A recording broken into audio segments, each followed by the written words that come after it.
Bem, a primeira pergunta que nos ocorre quando nos debruçamos sobre a escolha de um tema é quais são as razões ou os critérios para escolher aquele tema. Tínhamos ultimamente escolhido temas propriamente específicos e algumas vezes escolhíamos um estudo de livros da Bíblia. E hoje voltamos a um livro da Bíblia. E aí escolhemos um dos livros de uma categoria de livros chamada livros proféticos. E essa categoria de livros proféticos se divide em dois grupos. Tem os grandes profetas e os pequenos profetas, que eu acho que não é uma hierarquia de importância das profecias ou dos conteúdos, mas é uma alusão ao tamanho dos livros. Os pequenos profetas são livros pequenininhos mesmo. Já tínhamos estudado Abacuque, Miqueias, que são também pequenos profetas. E hoje decidimos voltar a um estudo de livro e dos livros proféticos e de um pequeno profeta. E por que um pequeno profeta ao invés de um grande? Primeiro, porque é mais fácil condensar em 2 domingos, e a gente usa 2 domingos para cada estudo. Profetas como Daniel, Ezequiel, Isaías exigiriam muito mais tempo. Segundo, porque nós procuramos focar nas lacunas do que é divulgado. Há uma divulgação muito maior, seja em artigos, seja em comentários, seja mesmo em sermões. Os pequenos profetas são menos comentados. A gente tem muita coisa sobre os evangelhos, a gente tem muita coisa sobre as cartas de Paulo, a gente tem muita coisa sobre os salmos, a gente tem muita coisa sobre os grandes profetas, principalmente os grupos interessados em escatologia estudam muito Daniel, Ezequiel. E temos muita coisa sobre o Apocalipse, ultimamente, quando a escatologia despertou muito mais interesse em vista dos últimos acontecimentos. E temos muita coisa sobre o Pentateuco, sobre o Gênesis, o Êxodo, principalmente o Gênesis e o Êxodo. Né? Mas alguma coisa sobre o Deuteronômio também se divulga muito. Mas pouco se fala nos pequenos profetas. E pouco se fala em Joel. E, inclusive, hoje nós conversávamos, e a Josefina lembrava que o nome Joel não é tão comum. Aqui e acolá a gente vê um Davi. Salomão é raro também, mas aqui e acolá a gente vê um Isaías, um Emias. Principalmente filho de crente tem alguns Emias, alguns Isaías. Eu já vi um Miqueias entre um aluno meu. Mas Joel não é tão comum. O livro do Novo, os nomes do Novo Testamento são mais comuns, né? João, Pedro. Mas Joel não é comum, porque é pouco divulgado o livro. E então, nos debruçamos sobre o livro de Joel, que tem algumas peculiaridades. Primeiro, quanto à época em que ele foi escrito e que viveu o Joel. Não é uma datação precisa. Então, tem algumas fontes, e no texto eu usei uma fonte que situa, embora reconheça que é uma datação imprecisa, admitindo que pode ser antes ou depois do exílio babilônico, mas situa como uma data provável da vida de Miqueias entre o ano 586 e o ano 538 a.C. Mas tem outra fonte que situa muito para trás, lá no 800 e tanto antes de Cristo. E acha que tem essa data mais recuada, porque ele teria conteúdos que até inspiravam ou antecipavam o que depois Isaías e outros profetas iriam dizer. Então, ele seria anterior a esses profetas. Mas, por outro lado, e também quem acha que ele é anterior ao exílio babilônico, o tempo que Israel esteve no exílio, seria o estilo da escrita e algumas peculiaridades da língua no período. Que as línguas vão sofrendo mudanças, então pela língua e pelo estilo literário, ele seria anterior ao exílio babilônico. Os que entendem que ele é posterior dizem que o livro de Joel não faz menção a nada anterior ao exílio. E só faz menção a coisas posteriores ao exílio. Então, essa datação aí de 586 a 538 para a vida dele e, consequentemente, para a época em que ele escreveu, ficaria mais ou menos no meio. Não é tão posterior nem tão anterior, é próximo mais ou menos ao período em que o Império Babilônico atacou Israel. Tem um momento em que o profeta fala num exército inumerável, que é tão numeroso, e muito poderoso e irresistível, entre as calamidades que ele descreve. O que pode ser uma primeira guerra de Israel com o Império Babilônico. E primeiro teve uma guerra, eles foram lá, fizeram muita destruição, impuseram uma submissão de Israel à Babilônia, mas depois Israel se revolta contra essa submissão, eles vão lá, destroem de novo e levam a elite de Israel para o exílio, porque não foram todos os judeus. Essa história de dizer que não tinha mais judeu ali e tal, porque teve dois exílios, teve o exílio babilônico e depois teve a diáspora, depois dos romanos, não é bem assim, porque para o exílio babilônico só foram levados os integrantes da elite, os príncipes, os sacerdotes, as lideranças das tribos e dos clãs, porque as tribos também tinham divisões familiares de clãs. Então,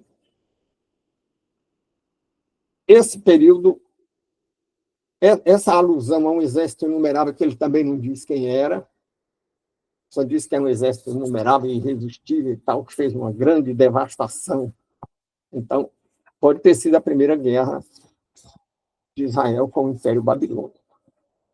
Então, ele seria anterior ao exílio, porque essa primeira guerra foi anterior ao exílio. O exílio é na Segunda Guerra com o Império Babilônico. Mas seria muito próximo do exílio, porque entre uma guerra e outra não houve um período longo. Né? Depois de uma guerra, teve outra. Então, tem um dado, né, uma informação sobre o nome do profeta, porque os nomes tinham significados. Hoje, os nomes não dizem muita coisa, não dizem nada. Aqui e acolá, a gente ouve falar no significado que algum nome tinha no passado distante. Alguém se lembra que Débora é abelha e que Raquel é ovelha, e alguma coisa desse tipo. Mas, naquele tempo, os nomes todos tinham significado. Né? E tem fontes que dizem que o nome Joel significa Jeová é Deus. O que eu não entendi bem, porque também a mesma fonte de informação diz que o nome Elias significa a mesma coisa, invertendo a ordem das palavras. Deus é Jeová. E como eu não vejo raízes comuns ou desinências comuns nos dois nomes, Joel e Elias, eu não entendi, eu não sei nada de aramaico, eu não entendi como é que um nome pode ter o mesmo significado apenas invertendo a ordem, sem ter raízes nem desinências comuns.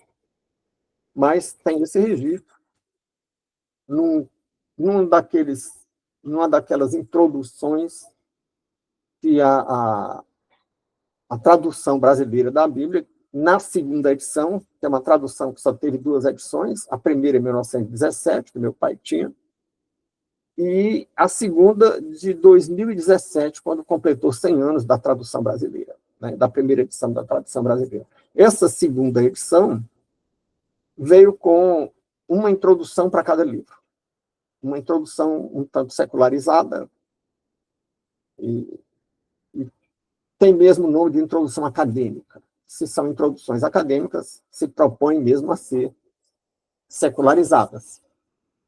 E que dá esses dados que eu estou passando para vocês aqui, quanto à época, à insegurança ou à incerteza da época, quanto ao significado do nome do profeta. Bom, agora, há uma possibilidade de nós dividirmos o livro de Joel em duas partes. Né? Uma primeira parte falando das calamidades, ou da tragédia que se abateu sobre Israel. E uma segunda parte exortando, orientando como Israel deveria agir. Inclusive se dirigindo principalmente às elites. E quem eram as elites? Eram os anciãos e eram os sacerdotes. Então, há uma clara compreensão, há lugar para uma clara compreensão de que o profeta se dirige a todo mundo, mas ele imprime uma certa ênfase quando se dirige às lideranças, aos anciãos, aos sacerdotes, aos que dirigem e orientam, atribuindo a esses uma responsabilidade maior. Né? Bom, e na segunda parte, além de começar com uma exortação, vocês precisam agir desse modo, vamos já ver o modo aqui, que ele diz como exortação, tem também uma promessa. Né? Então, a primeira parte é uma situação terrivelmente calamitosa, terrivelmente trágica, e depois orientação e promessa. Né? Mas tem uma introdução. Eu já trouxe. Tem uma introdução em que, primeiro, a gente lê lá no começo do primeiro versículo do livro, a gente lê que ele afirma a fonte de autoridade do que ele está dizendo. Né? Quando ele diz que a palavra do Senhor veio a Joel, filho de fulano. Né? Então, nós temos uma afirmação de que aquele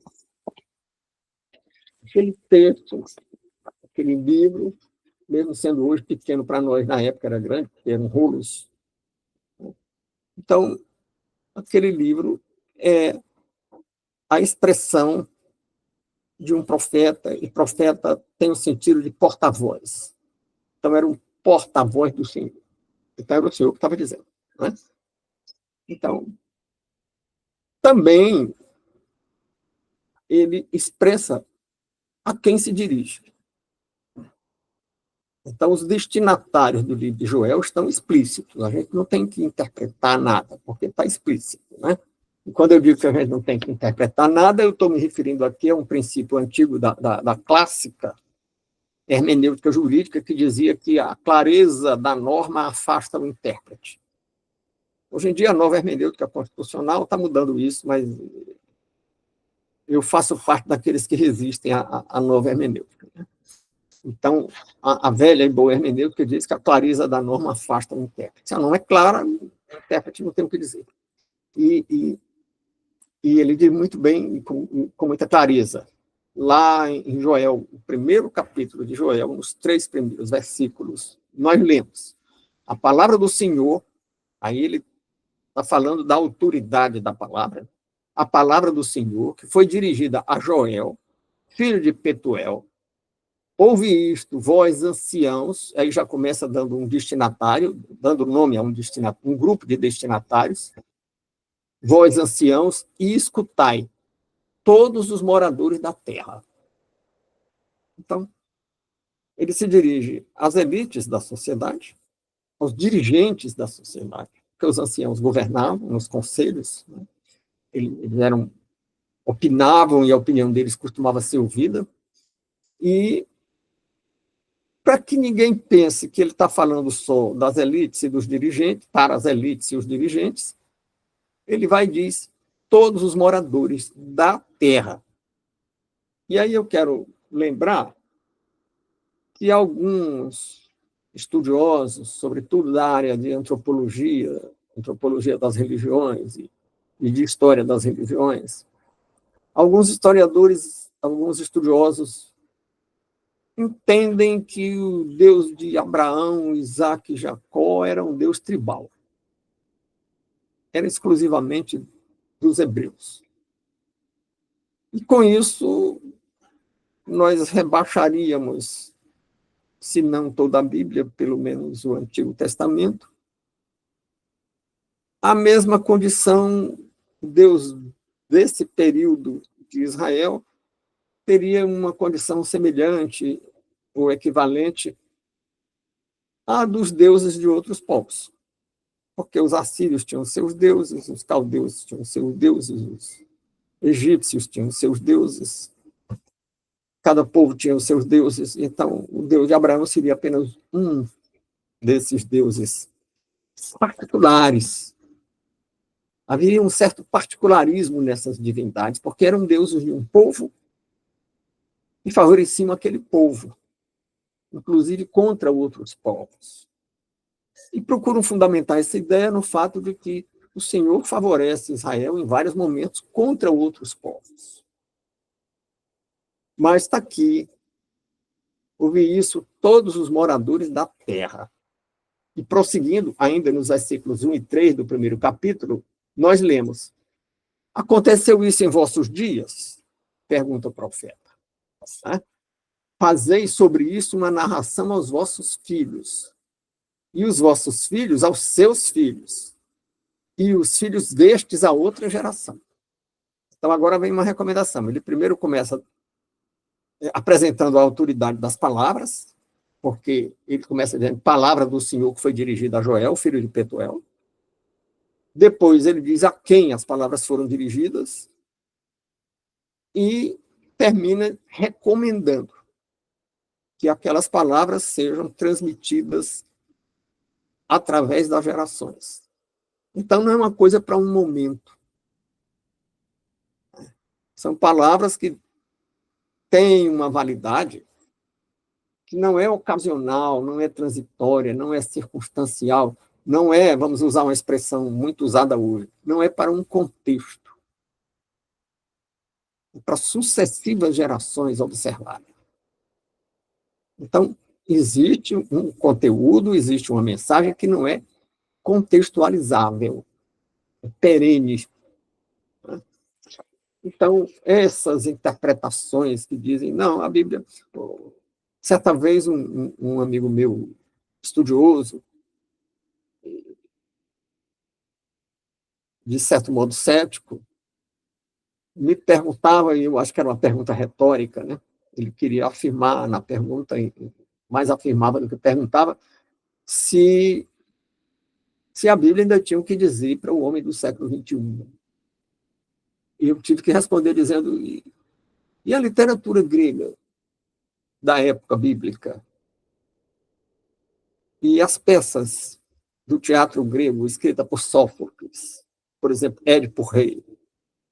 Porque eu vi, numa sala de cinema, uma pessoa sentada perto de mim chorar ao assistir Édipo Rei. Uma peça de Sófocles, escrita aí mais ou menos no século VIII a.C., oitavo ou nono, que dá quase 3.000 anos para ela. Né? E ainda tenho que dizer, tanto tem que as pessoas se emocionam e choram. Né? Tanto tem que Freud foi buscar na literatura grega desse período remoto uma tipologia para descrever certos complexos psicológicos, complexo de Édipo, complexo de Eletra, complexo não sei o que mais. Então, são coisas atuais. E aqui, Joel está dizendo que aquelas palavras não pensem que são de um contexto. São para serem transmitidas aos filhos, os filhos aos seus filhos e os filhos destes às gerações seguintes. Então, agora, voltando ao tema da universalidade, né? A universalidade pode se referir a problemas, pode se referir a uma área geográfica ou pode se referir ao tempo. Então, Joel está dizendo que as palavras da profecia têm validade universal no tempo. Agora resta a pergunta: e quanto à área geográfica? Se os problemas humanos são os mesmos, e tanto são que nós reconhecemos, seja na literatura milenar da Grécia, ou da Índia, ou da China, e muita gente estuda a literatura milenar da Índia e da China. A China tem uma literatura milenar muito rica, e estuda. Por que muita gente estuda? Porque ela tem muito o que dizer ao nosso tempo. E por que tem? Porque os problemas são os mesmos, né? Os conflitos são os mesmos. Ou inveja, ou ambição, ou intolerância. Os sentimentos são os mesmos. Frustração, alegria, medo, ansiedade, angústia. Então, há universalidade na problemática humana. E aí isso nos leva a uma outra questão. Para existir essa universalidade, deveríamos admitir que existe uma natureza humana. E aí, um ex-professor meu, muito estudioso, não quer nem ouvir falar nisso. E às vezes eu me correspondo com ele, e ele não aceita que exista uma natureza humana. Simplesmente porque, se existir a natureza humana, um núcleo, não é que tudo que nós fazemos, pensamos, sentimos, está inscrito num roteiro, num script da nossa vida, porque a nossa natureza dita. Não é isso, né? É que existe muita coisa que é histórico, querendo dizer com isso, que é do contexto, que é cultural, mas existe um núcleo que não é histórico, que não é cultural. Tanto não é que essa literatura multimilenar, seja da Bíblia, seja da Grécia, ou da cultura romana, que vem um pouco depois da grega, ou de povos muito antigos da Ásia, continua atual. E tem, na filosofia da arte, tem uma concepção de arte do Immanuel Kant, que diz que a arte é aquilo que consegue, numa situação particular, expressar alguma coisa de universal. Então, a música seria predominantemente arte, porque ou música de hoje, ou música de séculos passados, ou a música do sertão nordestino, ou a música clássica de autores alemães, de outros povos da Europa, comunica alguma coisa, comunica universalmente alguma coisa, né? Mas a literatura também faz isso. Eu gosto de lembrar que, embora o Jorge Amado não seja um literato tão grande como a fama que ele tem, mas ele tem alguns momentos assim que correspondem ao que Immanuel Kant chama realmente de arte. Por exemplo, no Dona Flor e seus dois maridos, você tem ali uma situação de uma mulher que ama e deseja a aventura, que é representada pelo Vadinho. E também tem um apreço enorme pela segurança, que é representada pelo segundo marido, o doutor Robledo, se a memória não me falha. O nome seria Robledo, o Teodoro, o segundo marido, não importa o nome, né? O segundo marido era um cara certinho, tinha um emprego, tinha hábitos rotineiros e fazia tudo muito certinho. E o primeiro marido, que tinha morrido, e a alma dele continua vivendo amores com a Dona Flor, era um aventureiro, imprevisível. Então, o Jorge Amado conseguiu pegar aí uma universalidade, que é uma dualidade que todos nós sentimos, que é a vontade de novidade, a vontade de aventura e o desejo de segurança, que são duas tendências difíceis de conciliar. Então, existem universalidades, e essas universalidades apontam para a existência de uma natureza humana.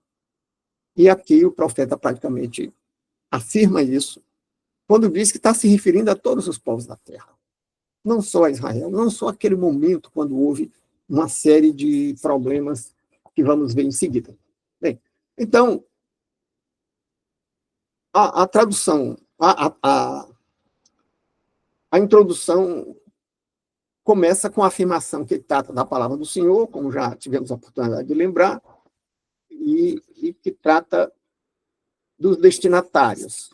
Então, vamos fazer aqui uma observação, que hoje destinar uma mensagem aos anciãos não é mais comum. Né? Ninguém vê alguém escrevendo para os anciãos. Embora o mundo hoje tenha muito mais anciãos do que em qualquer outra época, que a esperança de vida ao nascer cresceu muito, a vida ficou mais longa. Então, hoje, o mundo está ficando um mundo de idosos. É só observar quem entra em qualquer espaço público, quem chega num supermercado, quem chega num transporte público, e contar as cabeças brancas. Cabeças brancas ou acaju, que também tem isso. Né? Tem as cabeças que não estão encanecidas, os cabelos que não estão encanecidos, porque estão pintados. Mas, apesar de hoje ter uma parcela muito maior de idosos, os idosos perderam importância. Porque já não são tão acatados, já não são tão ouvidos. E não são tão ouvidos porque hoje os jovens pensam que os anciãos estão superados. Porque houve uma mudança cultural profunda, os costumes mudaram, e prevalece aquela ideia de que a experiência, que é o que valorizava o idoso, é, no caso do idoso, uma experiência com algo que não existe mais, ou com alguma coisa que está muito mudada. Né? E para aprofundar essa desconfiança para com o que o velho pensa, chegou a Revolução Digital. E aí muitos velhos não acompanharam a Revolução Digital, como eu não acompanhei. Né? Eu sou um tanto analfabete. E só faço o que é necessário para consultar alguma coisa para enriquecer meus textos. Né? Mas isso não significa que a pessoa que não acompanhou a Revolução Digital seja mais limitada. Né? Sócrates, Aristóteles, Platão não entendiam nada de informática, né? E eram grandes pensadores. Então, alguns grandes intelectuais do século XX também não acompanharam a Revolução Industrial. O Zé Guilherme Melchior, que foi um dos maiores eruditos no século XX no Brasil, o Zé Guilherme escrevia à mão, com uma caneta, o livro dele, e mandava para o editor, escrito à mão. Né? Tem uma história que o Carlos Drummond de Andrade contou que a família deu para ele um computador de presente. E ele começou a produzir um texto e, de repente, deu algum clique em algum teclado e perdeu tudo. Aí ele embrulhou o computador e devolveu. Né? E não deixou de ser o grande Carlos Drummond de Andrade por isso. Isso até me levou a reconsiderar o que eu pensava da Idade Média, porque uma das críticas que se faz à Idade Média como Idade das Trevas é que ali os reis eram analfabetos. Quase todo mundo era analfabeto. Mas era porque era uma cultura oral. Assim como hoje existe uma cultura analógica anterior à cultura digital, havia, antes da cultura escrita, uma cultura oral. E as pessoas que tinham apenas a cultura oral não eram menos capacitadas por isso, né? Então, tanto que Sócrates não escreveu nada, como Jesus não escreveu nada, embora existisse uma cultura escrita, com uma tradição muito forte de cultura escrita, tanto em Israel, onde Jesus não escreveu nada, como na Grécia, onde Sócrates também não escreveu nada, né? Então, o profeta aqui está dizendo, olha, eu estou falando para os anciãos. Então, isso tem também um certo significado, que a vivência ou a convivência com situações ao longo de uma existência longeva dá algum aprendizado, ou dá oportunidade de aprendizado, que evidentemente nem todo mundo aproveita, né? Tem velho insensato? Tem. Mas há uma oportunidade de amadurecimento. E é claro que algumas pessoas aproveitam essa oportunidade e amadurecem, né? Então, o profeta valoriza os anciãos. Ah, mas valoriza porque na época era assim. É, na época era assim. Mas não é só por isso, porque ele está falando para todas as épocas, né? Bom, então vimos que hoje diminuiu essa influência, mas voltemos ao Deus universal, que não é um Deus tribal. E isso a gente constata lá no Gênesis. E eu ressaltei aí no texto, no primeiro versículo do livro de Gênesis. Gênesis 1:1. Está escrito, né? Acho que quem tenha minimamente algum conhecimento da Bíblia sabe de qual é esse versículo que diz: no princípio criou Deus os céus e a terra. Então, não é como o Deus dos amalequitas ou dos jebuseus ou dos amoreus, ou amorreus, ou daquele povo lá de Canaã, dos cananeus. Não, é um Deus que tinha criado tudo, inclusive os outros povos. Não só o povo judeu, criou todos os povos. E não só o território de um povo ou de outro. E menos ainda alguma parte da natureza. Ah, criou as árvores. Ah, criou... Os gregos tinham o deus do mar, o deus do ar. Não, o Deus de Israel criou tudo. Essa cosmogonia é uma doutrina sobre o cosmos que difere da cosmologia, porque a cosmologia é científica. A cosmogonia ou invoca uma inspiração profética, divina, ou uma tradição cultural, né? Mas a Bíblia tem cosmogonia, e a cosmogonia dela é universal. Então,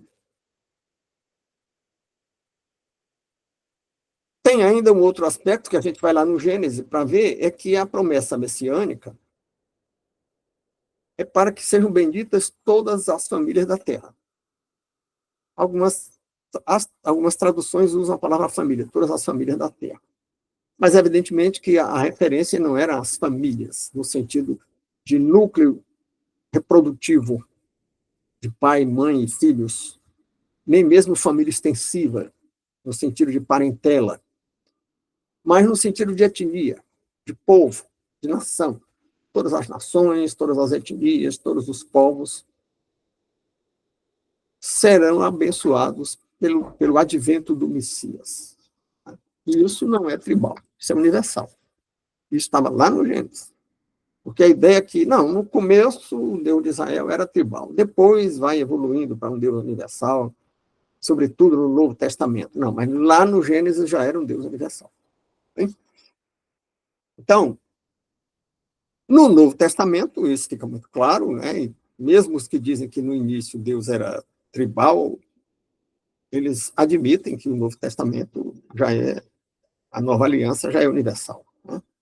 Porque lá em Mateus 3:9 está escrito, né? E não presumais de vós mesmos, dizendo, temos por pai Abraão, porque eu vos digo, mesmo destas pedras, Deus pode suscitar filhos de Abraão. Então, aí são palavras do próprio Cristo registradas por Mateus. Então, se até das pedras o Senhor pode ressuscitar filhos de Abraão, fica evidente, numa interpretação lógica, que filho de Abraão não tem um sentido genético. Não é uma linhagem genética descendente de Abraão. Se Abraão era o amigo do Senhor, é descrito como o pai da fé, porque tinha uma verdadeira amizade com Deus, filho de Abraão é quem segue essa amizade, é quem segue essa proximidade. Né? Então, e qualquer povo, pessoas de qualquer povo, tais pessoas podem seguir o caminho, seguir a trilha, o roteiro de Abraão. Né? Bem, e temos ainda agora, ainda na temática da universalidade de Deus, saindo um pouco da Bíblia e indo para uma literatura, tem um cara chamado Don Richardson, que tem um livro chamado O Fator Melquisedeque. Ele compilou várias histórias, várias narrativas de missionários que serviram no interior da Amazônia, em ilhas do Pacífico, junto às tribos do interior da África ou da Cordilheira do Himalaia, dos lugares mais remotos, dos povos mais isolados. Em geral, esses povos, se não todos eles, eram animistas. Ou seja, eram pessoas que divinizavam e cultuavam a lua, ou o sol, ou uma árvore, ou a floresta, ou um rio, ou uma montanha. Então, animista é quem atribui um status divino a alguma coisa da natureza. Né? E, em geral, esses povos eram animistas, ou divinizavam um leopardo, uma onça, ou um animal. Na Índia ainda hoje é comum divinizarem animais, né? O boi e outros animais. Muito bem, mas esses missionários que andaram nesses lugares e outros personagens, inclusive antropólogos, constataram que esses povos tinham resíduos, restos de uma informação, de uma revelação, que eu no texto chamei de herança atávica. Herança atávica é uma herança de muitas gerações atrás. Né? De uma herança atávica de uma revelação universal de Deus. Quer dizer, Deus se revelou a todos os povos. Se Deus se revelou a todos os povos, vamos afastar a ideia de que a Bíblia é um particularismo judeu. Então, Deus estaria fazendo acepção não só de pessoas, mas de povos. E os judeus seriam o povo eleito no sentido de ser um povo que tenha a única comunicação com Deus. A única comunicação entre Deus e os homens. E não é bem assim. Está aí o Richardson dizendo, olha, todos os povos tinham alguma ideia, tinham muitos deuses, mas tinham alguma ideia de um Deus acima de todos esses. E que estaria por trás de tudo. Controlando tudo, mandando tudo. Os próprios gregos tinham o deus do mar, tinham o deus do vento, tinham o deus da guerra, tinham o deus da sabedoria, tinham o deus da caça, tinham o deus da sensualidade, mas tinha um chefe do Olimpo, Zeus. Então havia resíduos de um Deus de soberania plena, absoluta. E por que tinham? Porque em algum momento houve uma revelação para todos os povos. Né? Na linguagem bíblica, você tem os primeiros povos, e tem Noé, e tem os filhos de Noé, e tem os filhos de Cã, os filhos de Sete, e dos demais filhos de Noé, e todos eles conheciam a Deus, e se espalham pelo mundo e dão origem a outros povos que depois se desviam e adotam outros caminhos, mas ficou um resíduo desse conhecimento.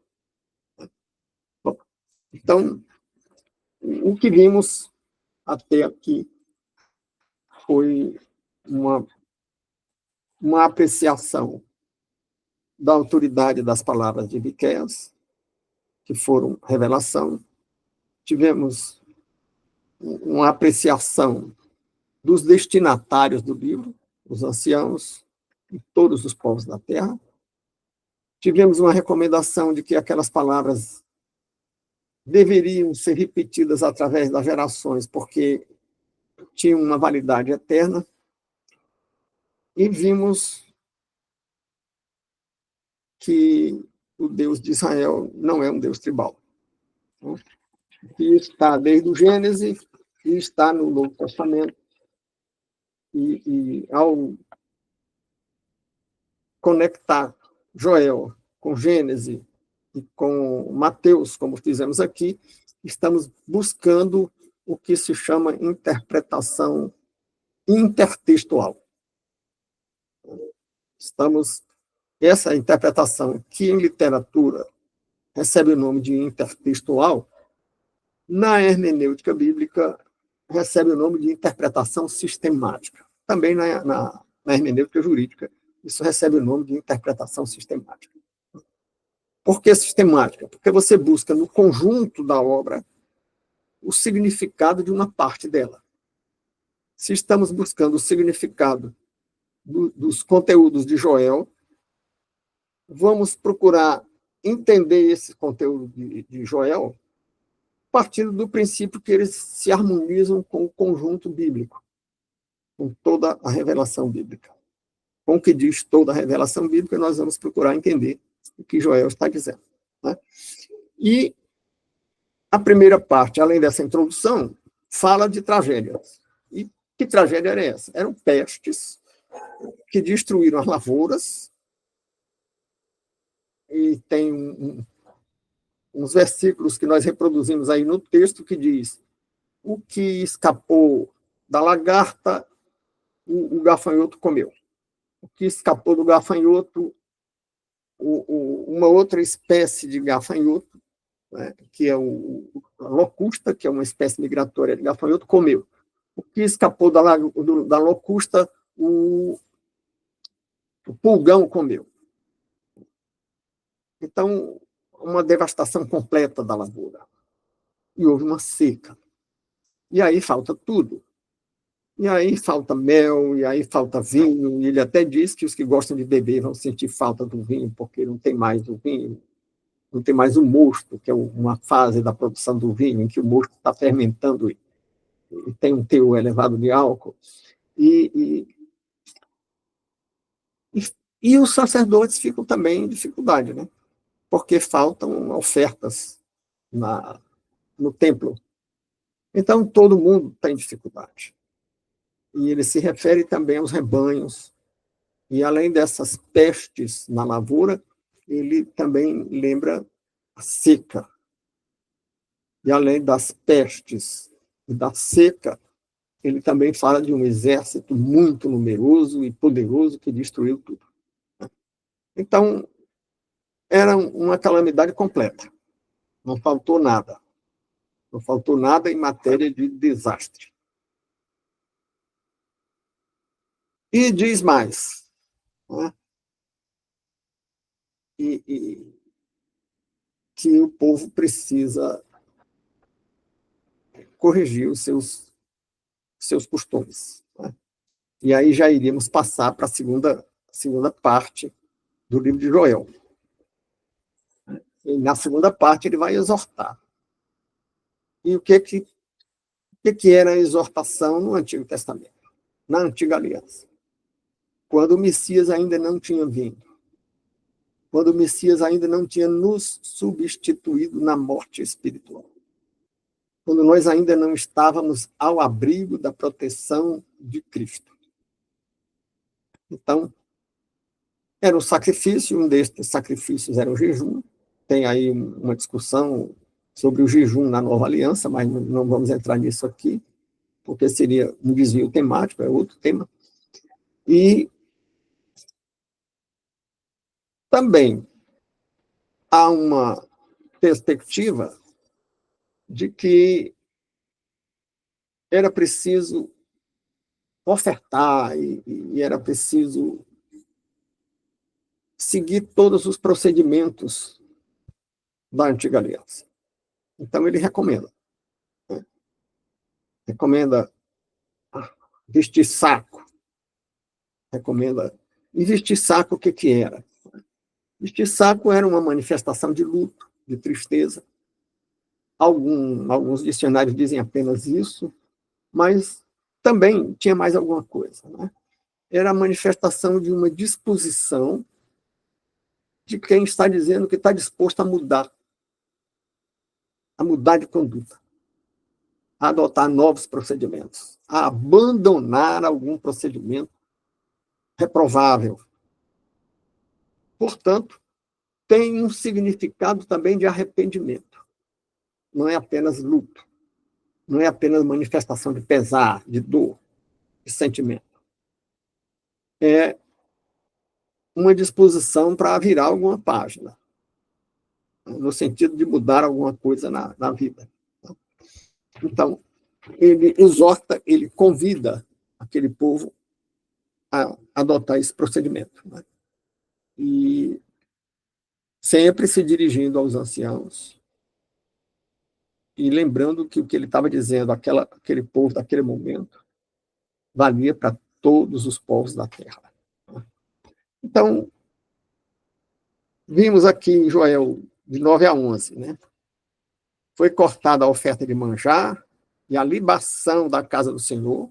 Libação é uma oferta, né? Um tipo de oferta. Os sacerdotes, os servos do Senhor, estão entristecidos. O campo está assolado e a terra triste, porque o trigo está destruído, o mosto se secou, o óleo falta. Os lavradores se envergonham, os vinhateiros gemem sobre o trigo e sobre a cevada, porque a colheita do campo pereceu. Então havia fome, havia escassez de mercadorias, e a velha lei da oferta e da procura, que ainda hoje está em vigor, diz que quando a oferta é pequena, quando faltam bens, os preços disparam. Então, ele fala também numa caristia. Então, caristia não é apenas uma manifestação da torpeza dos comerciantes ou dos produtores, porque torpeza humana sempre existe. E caristia tem momentos. Então, as mesmas pessoas que, por torpeza, podem se prevalecer da escassez para aumentar preço, não havendo escassez, a torpeza delas não se manifesta, né? E elas não aumentam preço. Então, fica também essa lição de economia aí, né? Que a velha lei da oferta e da procura está certa, né? E aparece aí como uma grande caristia.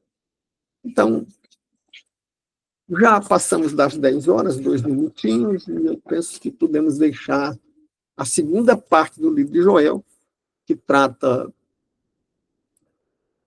sobretudo, das promessas, porque já iniciamos hoje algumas considerações sobre a exortação, e a segunda parte se compõe de exortações e promessas. Né? E que promessas são essas? Vamos ver no próximo domingo. Então, eu quero agradecer aos que participaram nesse momento e aos que irão acessar posteriormente através do canal para ver a gravação.